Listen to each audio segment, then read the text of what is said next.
നമസ്കാരം. ഇന്നത്തെ സുഭാഷിതം 1678 ദിവസം.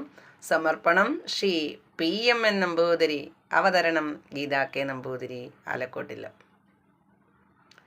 തസ്മാദേവം വിദിത്വൈന മദ്വൈതേ യോജയേത് സ്മൃതിം അദ്വൈതം സമനുപ്രാപ്യ ജഡവല്ലോകമാചരേത്.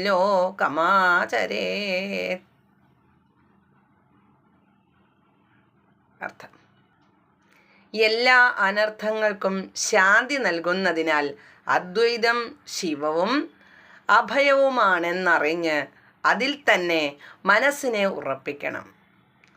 അങ്ങനെ അദ്വൈതത്തെ സാക്ഷാത്കരിച്ച് ഒരു ജഡത്തെ പോലെ ലോകത്തിൽ പ്രവർത്തിക്കുക. ഹരി ഓം. നന്ദി. നമസ്കാരം.